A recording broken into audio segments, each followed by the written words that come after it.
Bueno, lo primero es más que nada para alguno que no sepa dónde está ubicado Avellaneda.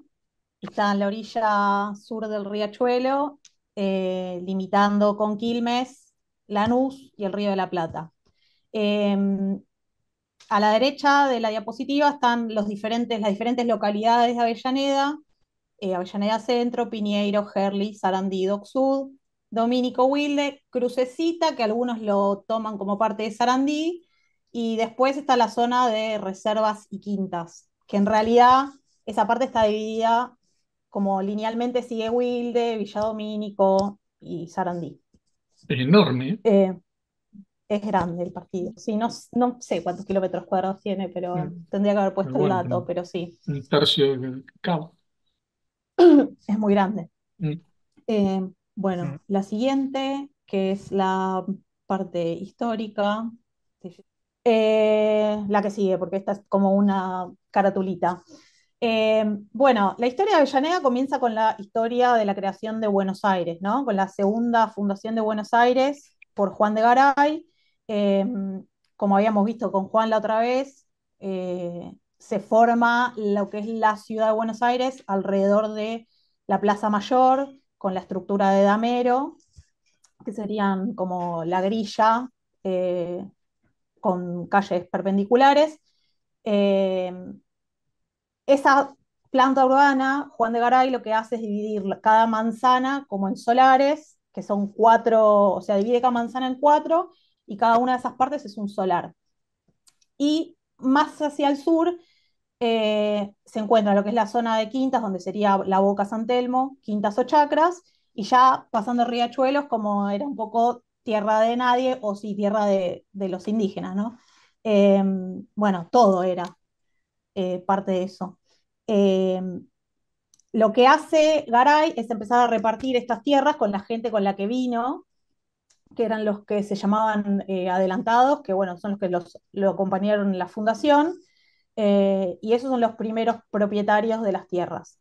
Eh, Le asigna, la zona que está pintada en verde, se le asigna a un tal Juan Torres de Vera y Aragón, y la zona que está en amarillo se le asigna a Luis Gaitán, que eso se pasó a llamar Punta Gaitán, que es lo que ahora es Wilde. ¿Qué pasa? Este Juan Torres de Vera y Aragón no ejerció dominio sobre las tierras porque se tenía que quedar con él en la capital haciendo tareas políticas. Entonces esas tierras fueron reasignadas a otros propietarios, eh, que son los que se convierten en los primeros productores de la zona. Si pasamos a la siguiente, eh, bueno, cuando reasignan estas tierras, eh, le asignan a un portugués que se llamaba Maciel. Eh, este Maciel trajo desde Santa Fe ganado para empezar a poblar la tierra. Se ubicó más que nada el casco de la estancia en lo que ahora es Wilde, que está, bueno, Susi debe conocer ahí cerca de la estación que está Aiza, Sí. perdón. Bueno, ese era el casco de la estancia de este Maciel, exactamente ahí donde está marcando. Y todo alrededor de la estancia se empieza a poblar con el ganado, empieza a plantar trigo, empieza a poner los primeros viñedos, y se lo conoce como el primer... nosotros en Avellaneda tenemos lo que se llama el vino de la costa, que es vino que se Y produce Zapatero. justamente, vino patero en la costa, y él fue como el primer bodeguero, digamos, de la zona. Y fue el primero que empezó a trabajar la tierra, el ganado.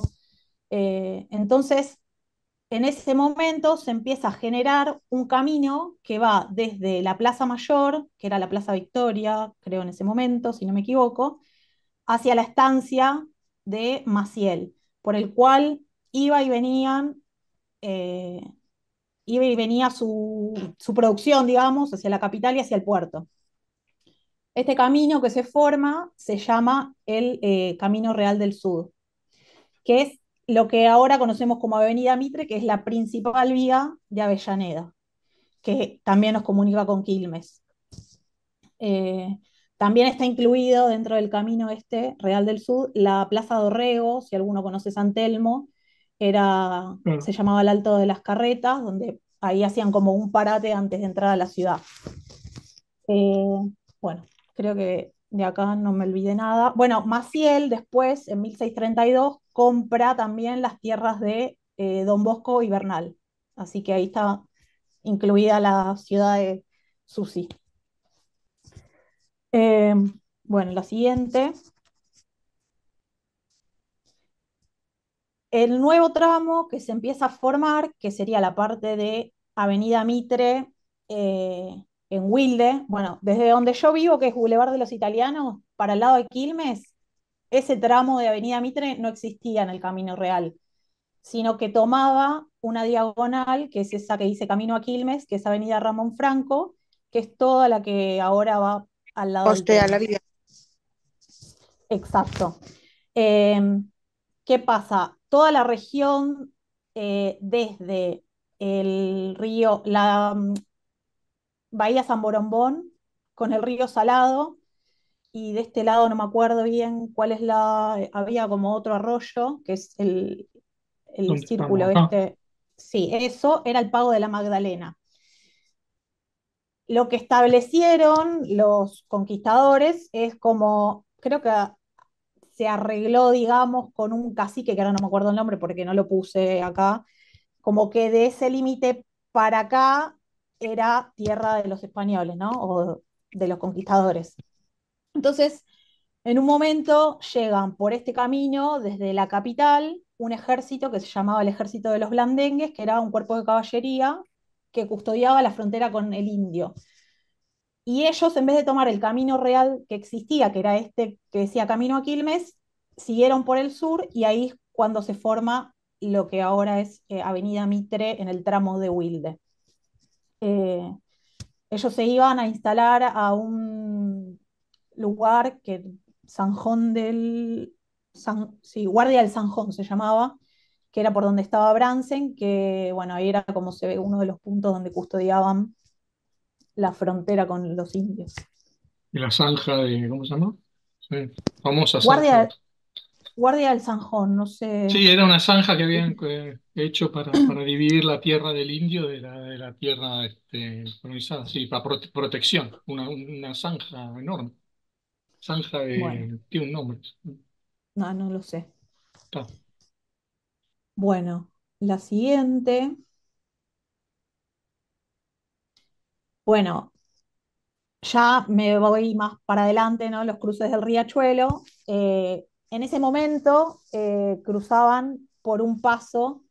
eh, Creo que había como un lugar donde el Riachuelo era como más bajo y podían pasar, que era este paso Pedro Salazar, eso en el siglo XVII, y después se pasó a llamar el cruce de las canoas cuando empiezan a hacer los cruces en canoa, justamente.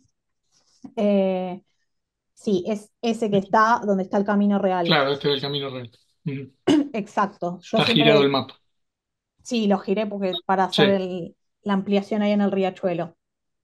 Eh, Después, en 1791 se inaugura el primer puente sobre el Riachuelo, que se hace justamente en ese paso, ¿no?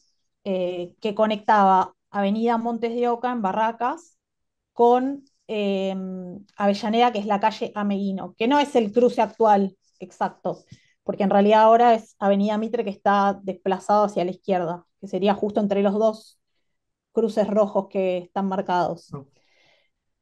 Claro, ese es el principal ahora, ese es el puente Pueyrredón nuevo. Mm.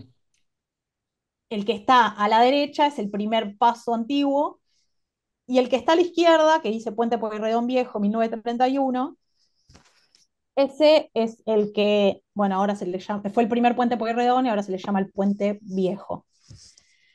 Eh, bueno, el primer puente se construyó, se incendió con la invasión a los ingleses para que los ingleses no puedan cruzar hacia el lado de Avellaneda. Eh, la construcción y destrucción del puente fue y vino hasta la creación del puente Pueyrredón Viejo. Eh, Toda la zona del puente empieza a poblarse con pulperías, ranchos, se empiezan a salud, se empiezan a establecer sitios de abastecimiento, intercambio, alojamiento, todo gracias a este puente. La siguiente. Entonces acá en una cronología que armé, tenemos en 1791 el primer puente, que era el de la derecha, sobre el paso de las canoas, que se llamaba Puente Gálvez. En 1815 se empiezan a instalar los saladeros en la costa del Riachuelo.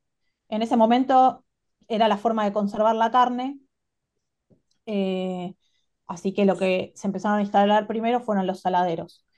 En 1822, Bernardino Rivadavia dispone que todas las barracas, bueno, barracas se les llamaban a los galpones, donde depositaban los cueros, bueno, galpones en general, eh, él los manda a pasar, todo lo que estaba alrededor de la Plaza de la Victoria, que es lo que es Plaza de Mayo, se mudan al otro lado del riachuelo.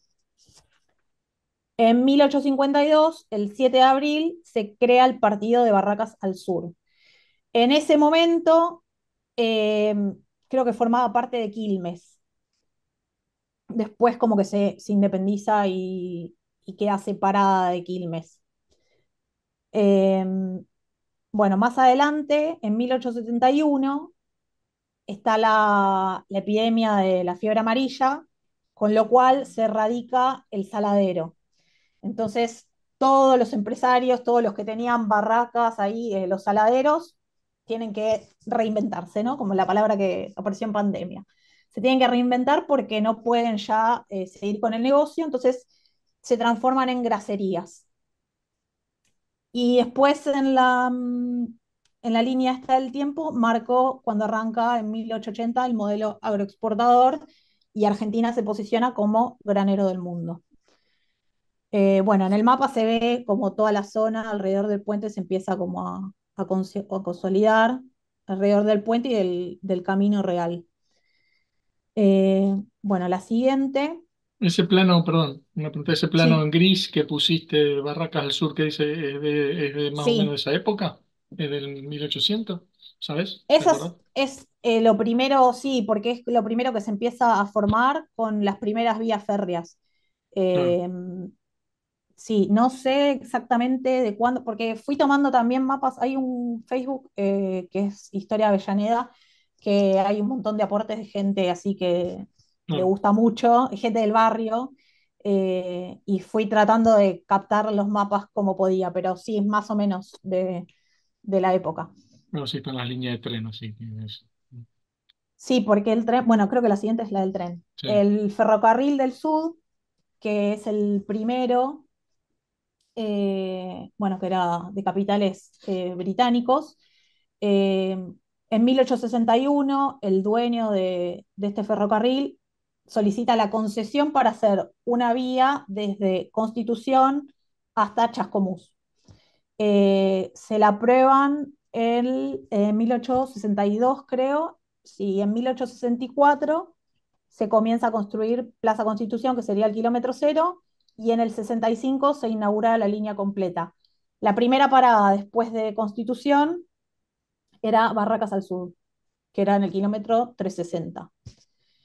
A los 2 años, bueno, esa línea no llegaba hasta la Ensenada, ahí cerca de La Plata, pero ya estaba previsto que sea un puerto y se ve que a los de Ferrocarril del Sur no les interesó, pero hubo otra empresa que sí vio la oportunidad y realizó la línea que va al pueblo de la Ensenada en 1867.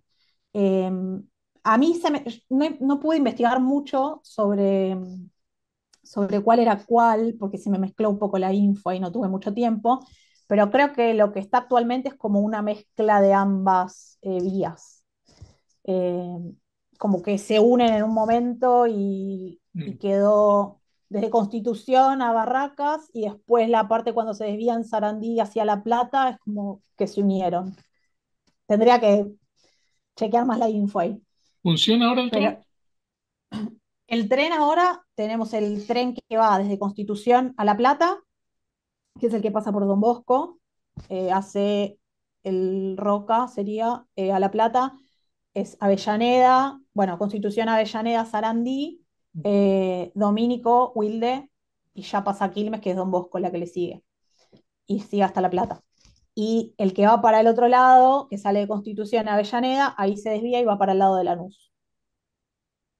O sea, en Avellaneda, que en realidad no se llama Avellaneda, ahora se llama eh, Estación Maximiliano Costecchi y Darío Santillán, de ahí se dividen los dos ramales. Bueno, la Entonces, siguiente. Bueno, ahí marqué en negro las vías que había en ese momento, ujú. eh, que, bueno, había un entramado de vías que hubo más de 70 kilómetros de rieles en la jurisdicción de Avellaneda y Lanús. Y todo lo que era Barracas al sur queda como envuelto por las vías. Eh, También había un tren que venía del meandro este, el que tiene la cancha de fútbol, el que está a la izquierda, el meandro del Riachuelo que se llama Brian, Pues, ¿viste? ese, bueno, que ahí es, Ah, acá se ve una vía. sí, había una estación ahí. También en un momento, cerca de lo que es el cruce por el Camino Real del Sur, que ahora lo vamos a ver, estaba el mercado, por ahí estaba el mercado de frutos de Hacienda. eh, También se extendieron unas vías que iban desde un frigorífico hasta ahí. Bueno, una maraña de rieles que aún hoy hay partes que yo no sé para dónde Tiene. va el tren, porque yendo por Dock Sud, va Crucecita, el límite de Dock Sud y Crucecita, por Avenida Roca, hay unas vías de tren, pero creo que es un tren de carga, no estoy muy segura para dónde va ese tren. Pero todavía hay un montón de vías por ahí, por la zona. Bueno, la siguiente es una imagen del tranvía también que había, que tampoco tuve mucho tiempo de investigar por dónde iba, Ujú. pero bueno, algo que Sí. ya no existe. En la ciudad de Buenos Aires creo que solo existe uno en Caballito, que es el del turístico, que funciona, creo que domingos, si no me equivoco. Eh, pero de esto creo que no hay mucha info. Hay muchas cosas que yo desconocía, la verdad, de Avellaneda. Viví toda mi vida en Avellaneda y me estoy enterando ahora que empecé a investigar un poco. Eh, Hay muchas huellas que están borradas. Eh, Así que, bueno, nada, Y para este que es el también. puente? ¿Sabés dónde es esta foto? Sí, ese es el puente, si no me equivoco, el puente viejo que le decimos, porque esa como baranda creo que es la del puente viejo. Que todavía funciona. Sí, obvio. El puente viejo, cuando está cortado el puente Pueyrredón, es el que se toma como alternativa, o el otro, bueno, también puse los otros puentes que hay, el puente Bosch, el puente de la Boca. eh, Cuando hay una manifestación, uno ya sabe las alternativas que tiene para cruzar, porque si no quedamos aislados. Bueno, ya la que sigue es del modelo agroexportador en 1870-1930. Bueno, la siguiente. Bueno, este es un mapa que fui poniendo, porque no hay imágenes antiguas aéreas de Avellaneda en general. Lo que encontré es la página del gobierno de la ciudad, y como está sobre el riachuelo tiene unos recortes, entonces fui capturando imágenes de 1940, más o menos 1960, algunas otras, para poder tener esta imagen aérea. Eh, Estas son las principales industrias que en el esplendor de la ciudad industrial de Avellaneda eran las que funcionaban, ¿no? Eh, En 1901, bueno, el primer frigorífico fue el frigorífico La Negra, que en realidad era compañía Sancinena y tenía otro nombre también, que no lo recuerdo. Creo que La Negra era como se le decía coloquialmente. Fue el primero que se instaló en 1855, cuando empezó la industria del frío. Cuando pudieron pasar de los saladeros a las graserías y de las graserías a los frigoríficos, fue el primero que se instaló en Avellaneda. Ese es muy importante hasta el día de hoy porque está todavía el arco sobre Avenida Pavón de la entrada al frigorífico. Es como algo que, eso sí, yo lo tenía muy en el inconsciente colectivo, digamos, algo que conocía. Eh, Aparte del frigorífico La Negra, está el frigorífico argentino en 1901. No encontré la ubicación exacta, creo que era por Valentina Alsina, y si no me equivoco, Valentina Alsina en ese momento no era parte de Lanús, era parte de Avellaneda. Eh, Siguiendo ahí cerquita, en el 33 está la fábrica de Siam Di Tela, también súper importante. La metalúrgica y bulonera Tamet, 1902. Eh, También sobre bueno, importantísimo, 1889, el Mercado Central de Frutos, que está donde ahora pasa el puente Pueyrredón actual, que fue el depósito, el mercado más grande del mundo en su momento, según lo que leí.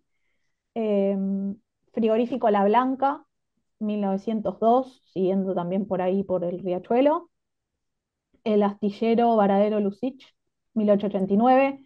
Otro frigorífico muy importante era el frigorífico Anglo, en Dock Sud.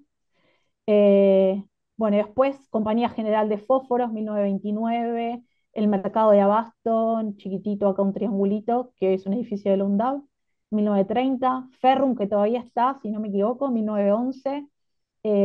Y el Mercado de Lanares, 1923. Y estas son, bueno, la usina eléctrica de Dock Sud. Estas son algunas, como las más importantes, pero esto era todo polo súper industrial, ¿no?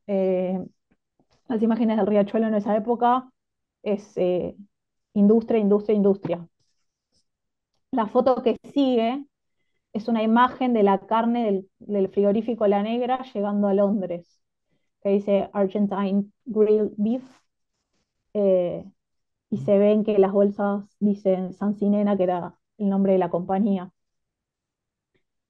La siguiente es un mini videíto que muestra todo lo que pasaba en el Riachuelo, si quieren, dura, porque es cortito, si quieren lo vemos.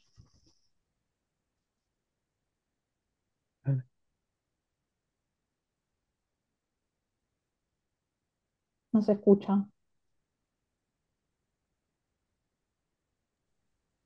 ¿A mí? No. No, el video tenía un audio. El video no se escucha.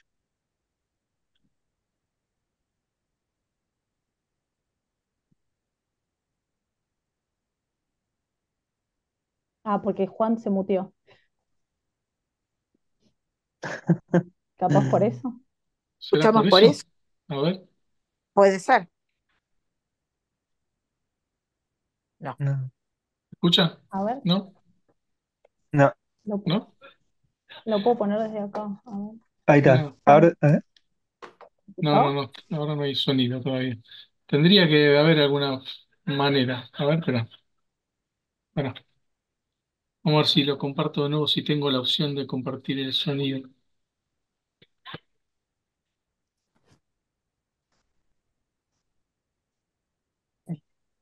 No. Acá, ya está.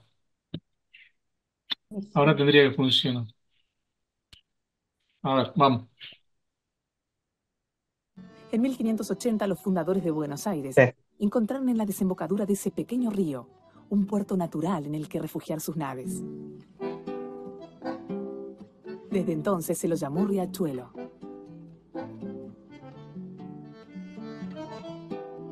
Antes del 1800 se descubre una desembocadura más directa hacia el Río de la Plata.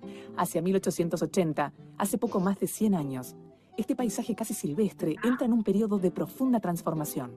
A principios del siglo XX se convierte en uno de los polos de desarrollo portuario e industrial más importantes del continente. La aparición de monumentales estructuras y un intenso trajinar marinero son el impacto que muestran las fotografías del 1900. Casi no quedan rastros del centenar de almacenes navales que recuerdan los ancianos del barrio. En las décadas finales del siglo XIX, el meandro de la Vuelta de Rocha será transformado en la bahía artificial que perdura hasta el presente. Dársena Sud y Dock Sud crecen antes del 1900 y la costa sur del Riachuelo se convierte en escenario de un formidable desarrollo industrial. Grandes empresas frigoríficas se asientan en esa ribera por más de medio siglo.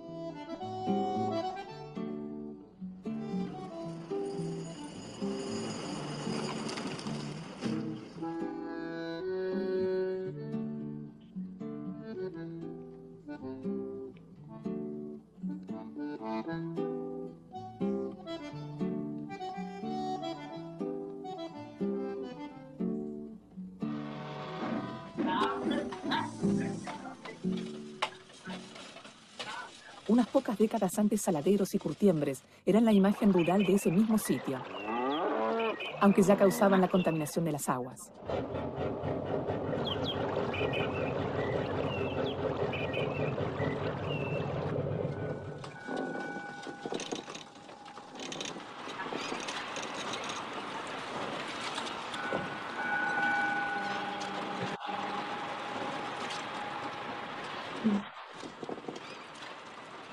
El mercado central de frutos, construido en 1890 por el arquitecto alemán Fernando Mock, cubría una superficie de 59.000 metros cuadrados, apoyado sobre 2.400 columnas de hierro.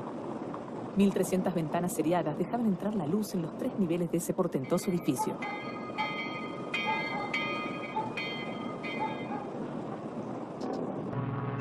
Ya no está allí el inmenso mercado de frutos.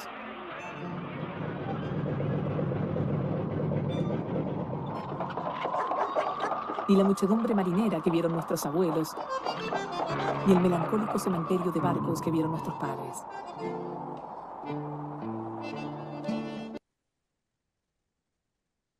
Bueno, ahí agarré un video, hice un edit de las partes que me interesaba para mostrar cómo era en ese momento el panorama. Bueno, Argentina era el granero del mundo, era productora de carne, lana, cereales, entonces era un lugar que atrajo muchos inmigrantes que obviamente empezaron a llegar al puerto y se empezaron a ubicar en viviendas, digamos, bueno, conventillos en La Boca. De 38.000 habitantes que tenía La Boca en ese momento, 17.000 eran argentinos, 14.000 italianos, 2.500 españoles y el resto eran otras nacionalidades. Eh, Como la gente trabajaba a la orilla sur del río, del riachuelo, y vivía del otro lado, empieza a aumentar el tráfico vehicular entre La Boca y Dock Sud. Eh, no sé si me falta, no, no me falta, ¿no? No, está en la que sigue. Me parece que ahí se me mezclaron las diapositivas, porque lo que está mostrando, lo que cruza el riachuelo, es el transbordador Nicolás Avellaneda, eh, sobre el cual se podía montar el tranvía, se podían montar carros, transportaba a los operarios, funcionaba desde 6 de la mañana a 9 de la noche y era gratuito para los operarios que trabajaban en las fábricas. Eh, ¿Qué te refería a esto? Sí, la imagen que sigue, creo que es la foto en planta, digamos, es el transbordador que se construye en 1914, que era cómo se movían los trabajadores desde el lugar, desde la orilla donde se trabajaba a la orilla donde se vivía, digamos.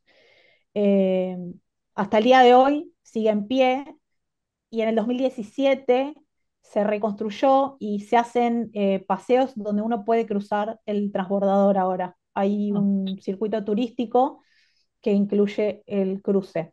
Bueno, y esto funcionaba, antes cruzaban también con canoas, con barcos, entonces fue como un apoyo grande porque podían cruzar vehículos, bueno, el tranvía, entonces funcionaba cuando estaba en la orilla sur, los barcos se ubicaban en la otra orilla, iban haciendo el cruce simultáneo para que todos pudieran cruzar para ambos lados.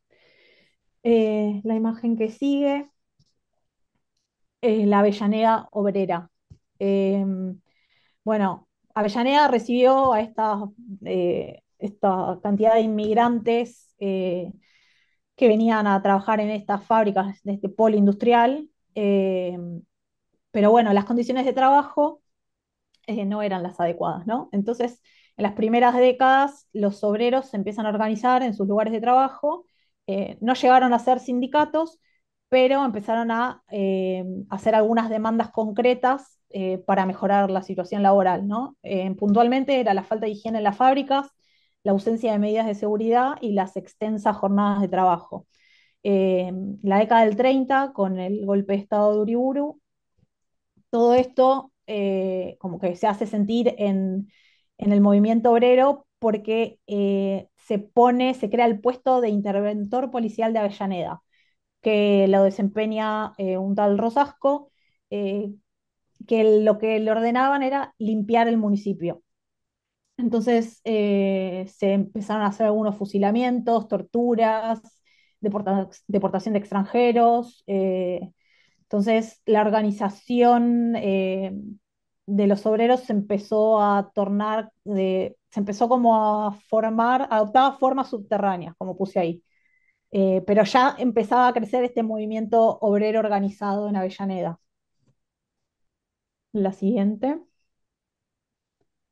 Bueno, y acá entramos en la etapa del peronismo, del 45 al 55. En la carátula puse como las obras significativas, el viaducto, el monumento este de arriba a la derecha es un monumento nuevo que es el Coloso, que representa a los descamisados. Después, más adelante, les cuento un poco. La de abajo es el Hospital Perón. La siguiente. Bueno, y acá también una línea del tiempo, desde el 45, que es el Día de la Lealtad, cuando van a apoyar a Perón, a Plaza de Mayo. Los primeros obreros que empiezan a ir a la Plaza de Mayo salen de Avellaneda. Eh, Así que fue un movimiento que, o sea, la clase obrera de Avellaneda siempre acompañó a Perón porque fue el que le dio eh, dignidad, digamos, ya desde antes de su presidencia.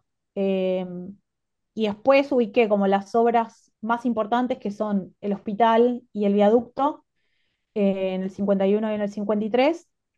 Y en verde son los 4 proyectos de vivienda social o vivienda obrera que proyectó el peronismo en Avellaneda. Bueno, lo que sigue.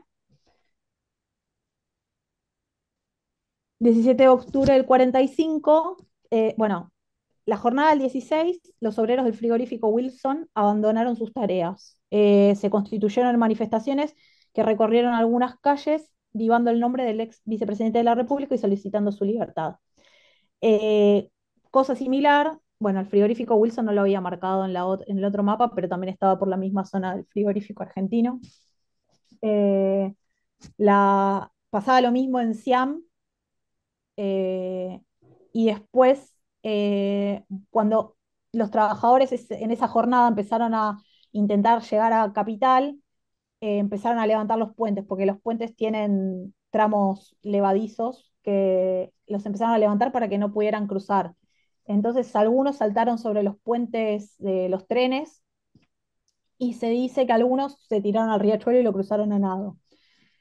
El 17 de octubre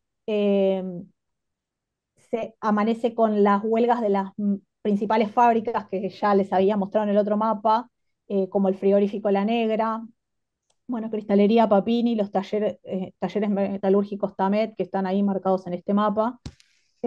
Todos se sumaron al paro de obreros, eh, incluso fábricas y talleres más pequeños. Y en algunas estaciones, los mismos obreros ferroviarios paraban los trenes para cargar manifestantes y llevarlos a la capital. Eh, bueno, acá abajo puse, el historiador Edgardo Cascante comenta que con posterioridad al derrocamiento de Perón, entre el 57 y el 59, los peronistas de Avellaneda acostumbraban a manifestar, siempre bajo un régimen de rígida proscripción, durante las noches de cada 17 de octubre con gritos como Perón vuelve o la vida por Perón, con agregado de petardos, barricadas y más de un tranvía incendiado en la avenida Mitre entre Olavarría y Ocantos. Bueno, ya se ve que el apoyo peronista en Avellaneda era fuertísimo. La foto que sigue bueno, este es el Coloso que se inauguró, no me acuerdo en qué año, pero no hace mucho.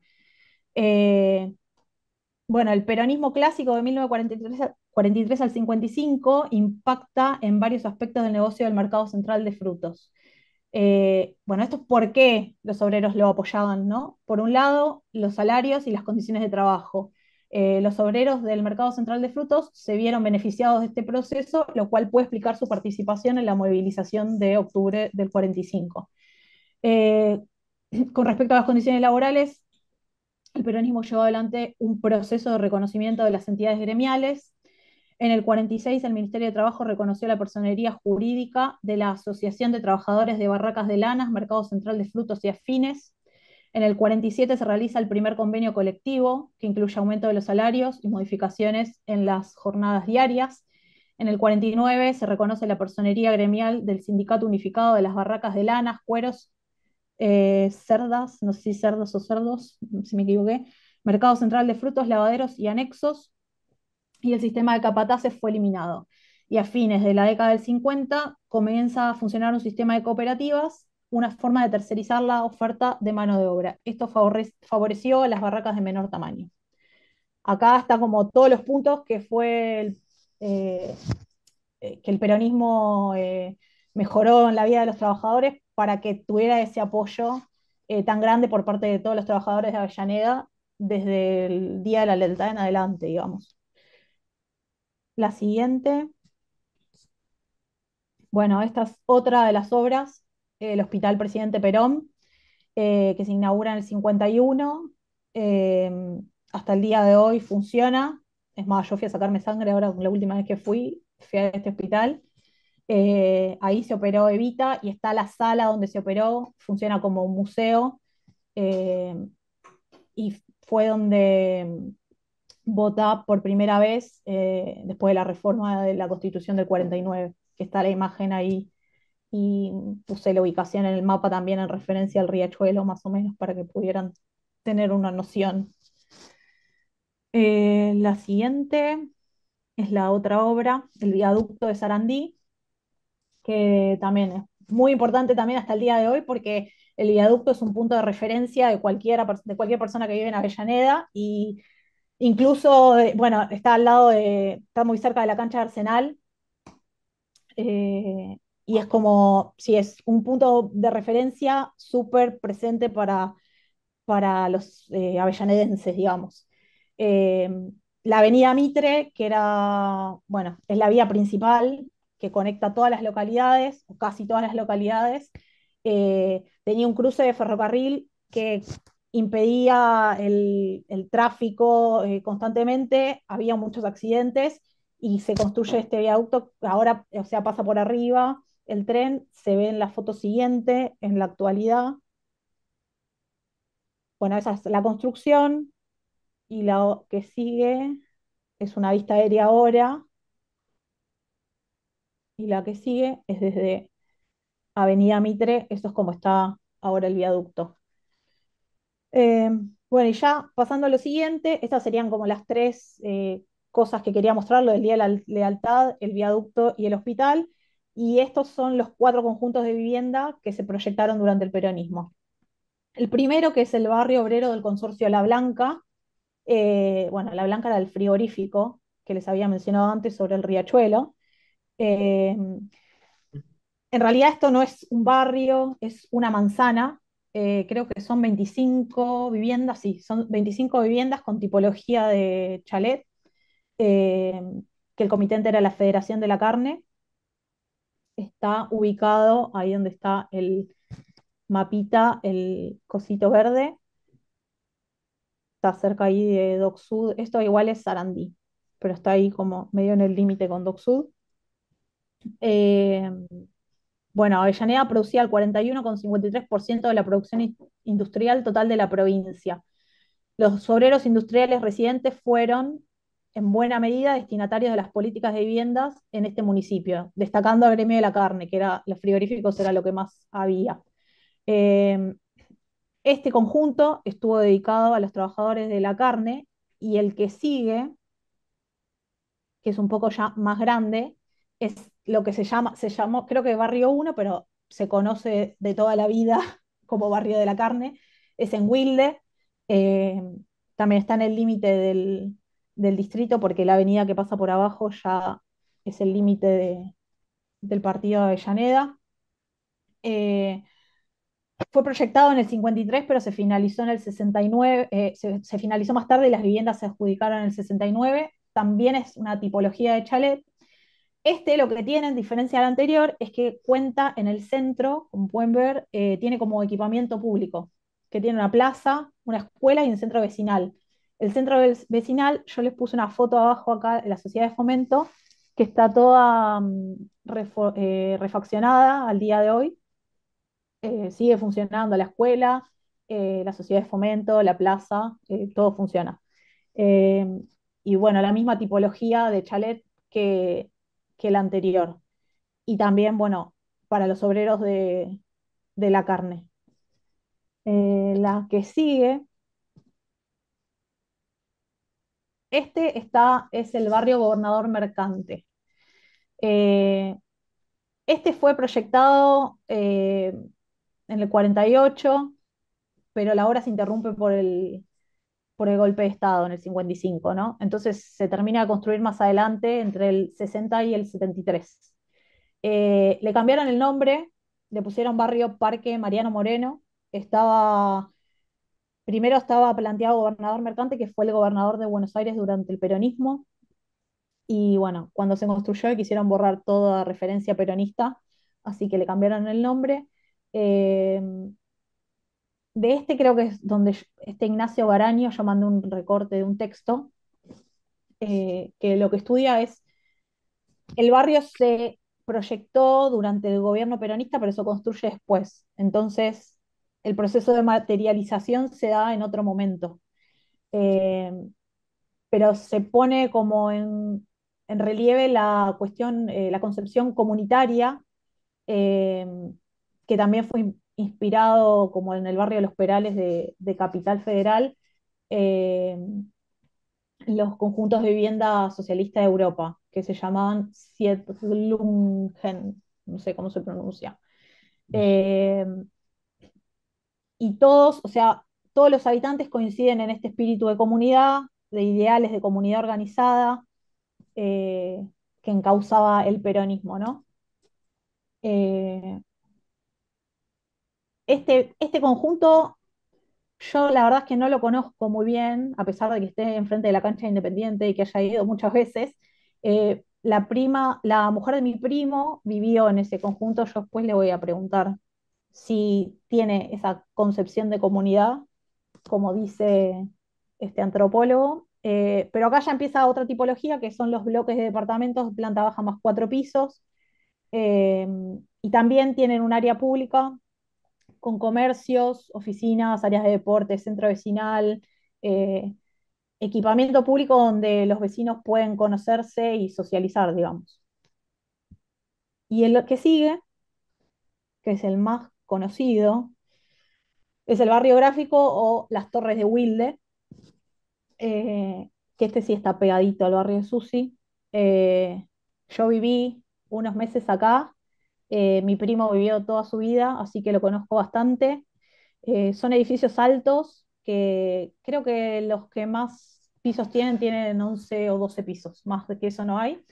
Eh, pero bueno, en el segundo plan quinquenal había déficit de viviendas y también, como había escasez en la tierra y suba de precios, se empezó a plantear que había que meter más vivienda en menos terreno. Entonces se planteó esta tipología. Eh, Se había planteado como 320 unidades en el plan original, pero hay como 2000 departamentos. Mi primo vive en la torre 32, así que son 11 pisos, la torre de él, 4 departamentos por piso, así que sí, da más o menos 2000, porque ahí está la torre 40 y pico.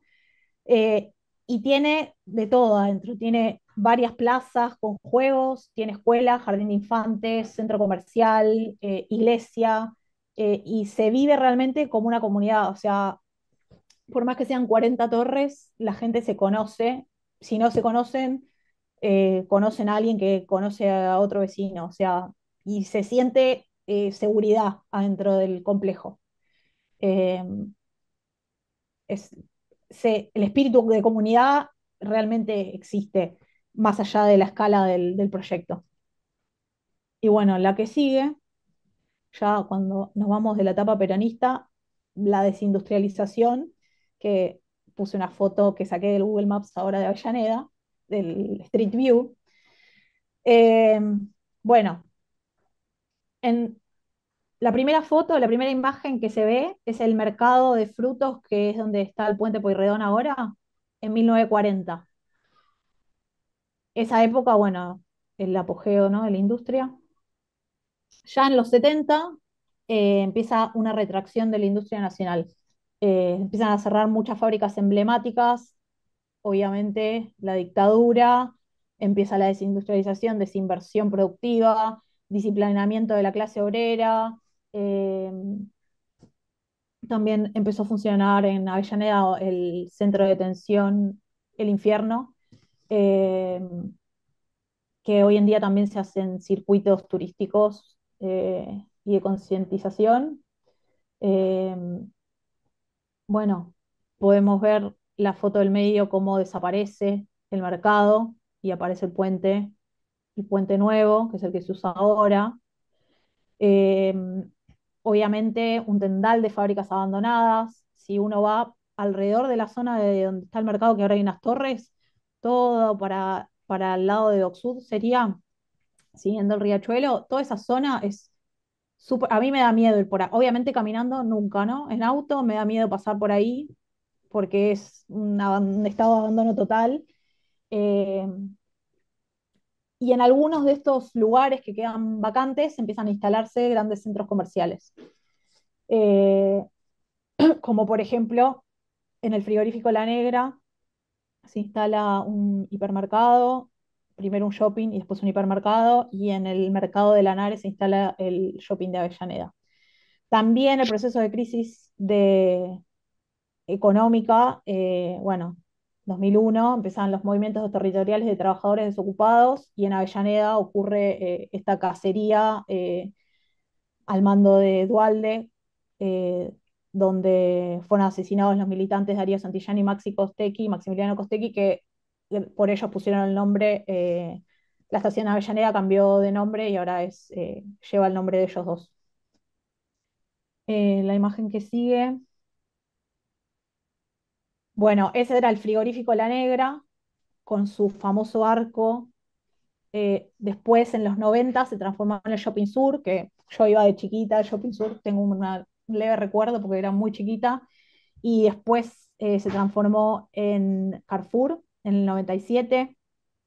En la foto de abajo a la derecha se puede ver. El arco, estuve viendo las imágenes de Street View y hace un par de años estaba sin el nombre, así que se restauró para que quede en la memoria de lo que hubo en ese lugar.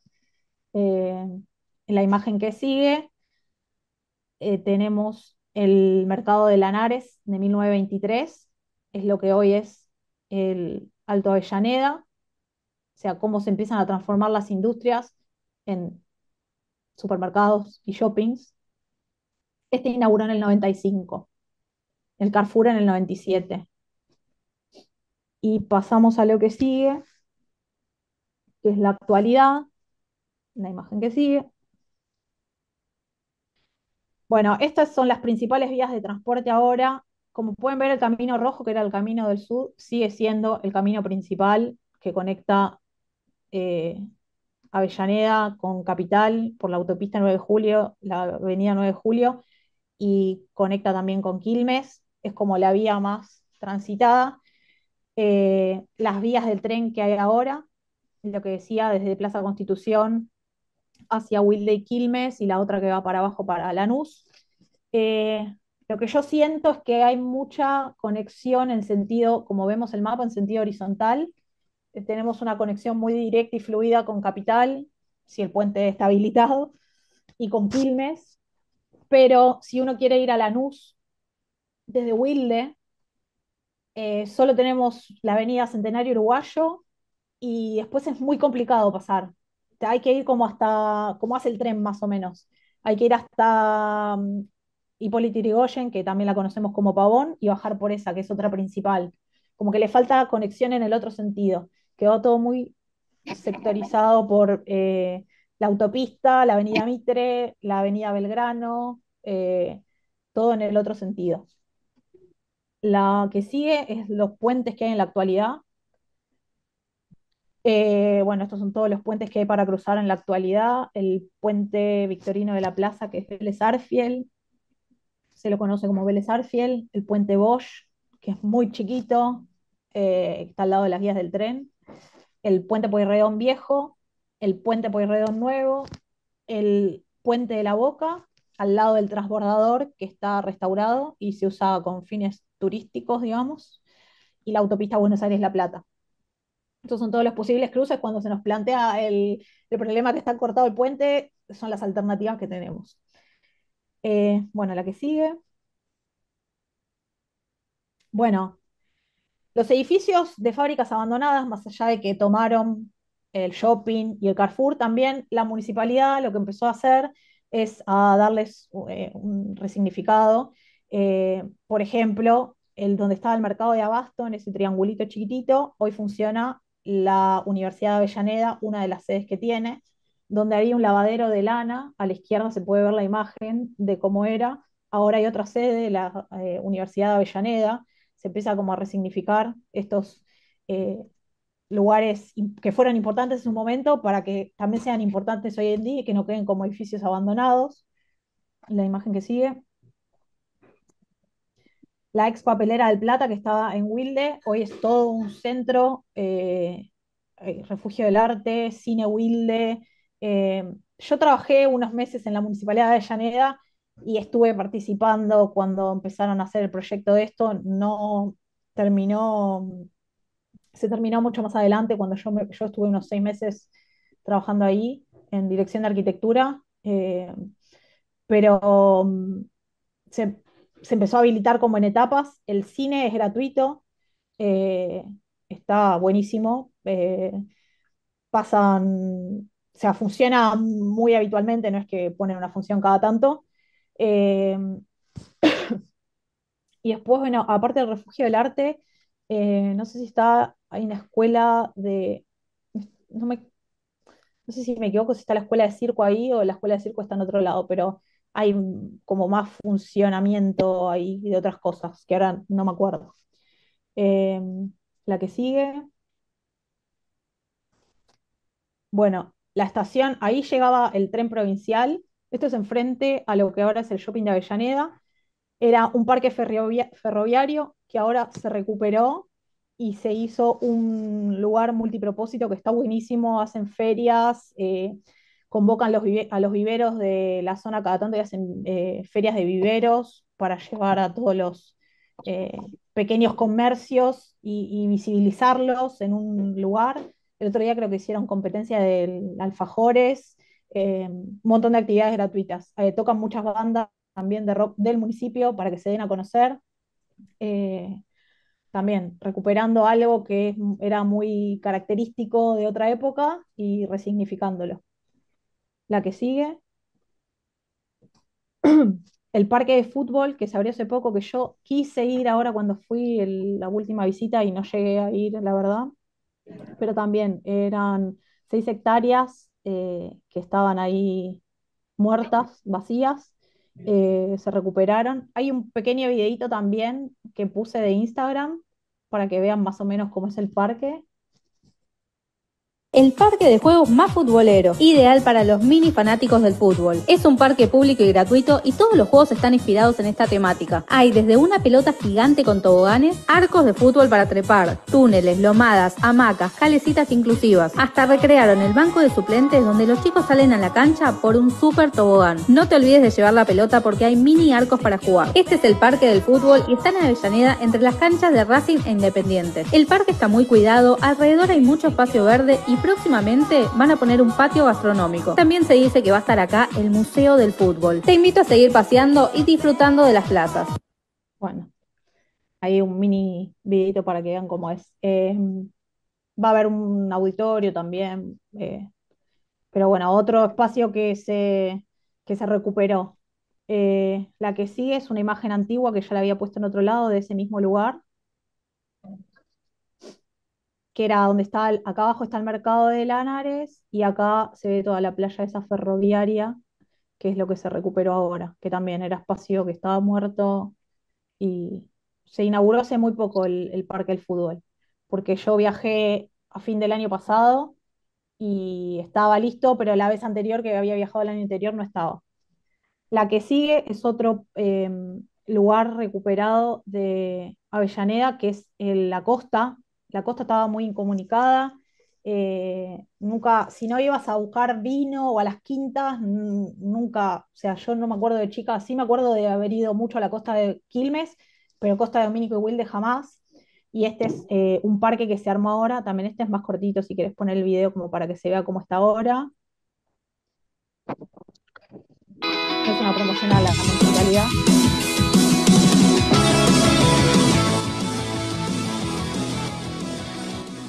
Pero se pusieron juegos, llegás ahí como que tenés un espacio seguro, limpio, como para tener un contacto con el río. La que sigue es otro lugar.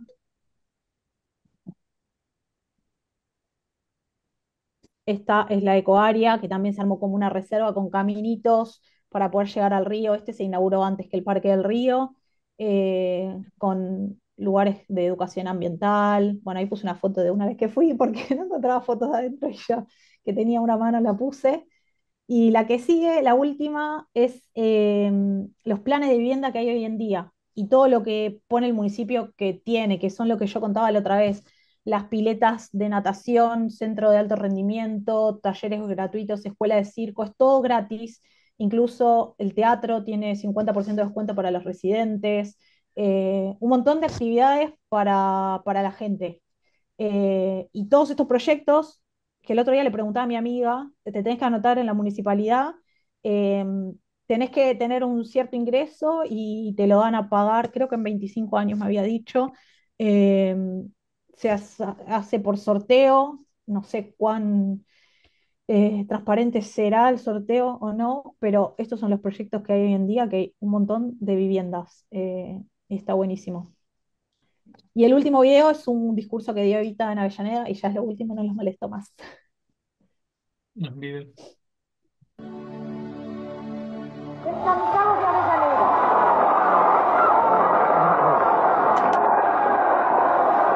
Este magnífico alto de Avellaneda, que me encuentro en esta barriada populosa del trabajo. Hoy les traigo yo también un mensaje del general Perón. Un abrazo afectuoso a todos los trabajadores de Avellaneda.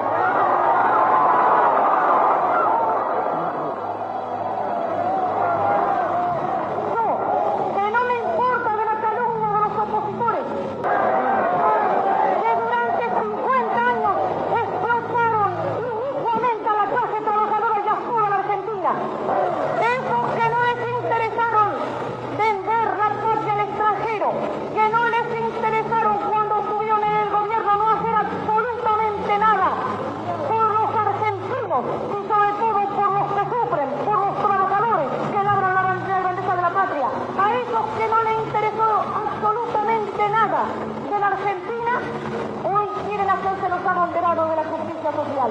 ¿Cómo nos pueden engañar a nosotros? Y quieren cometer la osadía, nada menos, de entroncharse en Avellaneda. Avellaneda, que es el fortín peronista. Avellaneda, que es el fortín. Avellaneda, que es el fortín de la masa trabajadora, donde 15.000 fábricas albergan a todos los trabajadores que han visto el amanecer de la justicia social gracias a un coronel que un día les dio lo que justamente se merecían.